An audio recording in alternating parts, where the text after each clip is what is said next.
د دین اسلام په نوم باندې کیږي دا د پیغمبر علیه الصلاۃ والسلام په نوم باندې کیږي او بیا دې چې کوم د سبب نوم ورکول کیږي او بیا دوی وایي چې موږ د بار ربیع الاول په ورځ چې کوم دی جشن کو او دغه رنګ خوشاله نه کو د پیغمبر علیه الصلاۃ والسلام سره د محبت اظهار دی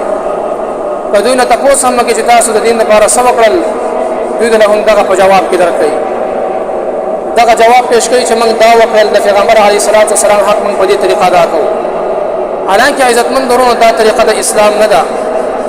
دا طریقه د پیغمبر علیه الصلاۃ والسلام نه ده دا طریقه چې کوم د صحابه کرامو نه ده کچرته په دې کې برکت وي کچرته په دې کې پیدا وي نو دا به کوم د ابوبکر صدیق کړی وي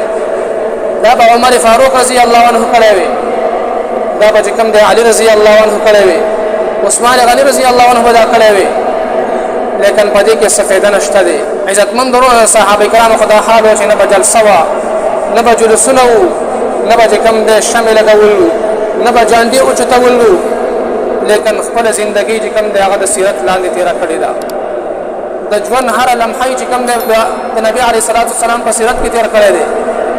هر کار چې کوم د سیرت مطابق وو هر عمل چې کوم د عزتمن د سیرت مطابق وو ځکه هغه ته دا فتوا چې د پیغمبر علیه الصلاۃ والسلام دنیا ته راتګ دا مقصد نه دی چې د هغه په پیدایش باندې د خوشحالي وشي شمع دی ولګيږي بدعات رسومات دی وشي او د پیغمبر علیه الصلاۃ والسلام دنیا ته راتګ دا مقصد نه و چې دغه په شان کې دی قصیدې ویلې شي خلک د هغه تعریف وکړي حالانکه کفار مکه چې هغوی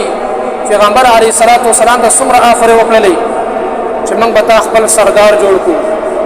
که ته زموږ سردار جوړېدل غواړې تا به موږ خپل سردار کړو که چېرته ستا مال دولت پکاري موږ به ستا قدمونه چې کوم د مال دولت نه ډک کړو که چېرته ستا د عرب جمال حسن پکار وي دا ټول حسن جمال موږ ستا مخې ته کېږدو لیکن ته چې کوم دی د دین دعوت کار پرېږدوه پیغمبر علیه الصلاۃ والسلام ورته په جواب کې څه وایي نه چې کوم د مال دولت ته وکتل نه سردارۍ ته وکتل او نه چې کوم د دنیا نعمتونو ته وکتل ورته وایي که د دنیا د نور اسمګمۍ زما په یو لاس کېږدي او د دنیا د نور نعمتونو زما په بل لاس کېږدي بیا به هم چې کوم د دین نه وانه وړم خپل د دین دعوت تبلیغ به چې کوم دی هغه دغه رنګې جاري ساتم نو عزتمن درونو د پیغمبر علیه الصلاۃ والسلام ژوند دا زموږ استاد لپاره یو نمونه ده چې خپل ژوند د پیغمبر علیه الصلاۃ والسلام د سنت مطابق تیر کو او د پیغمبر علیه الصلاۃ والسلام پر نقش قدم روان شو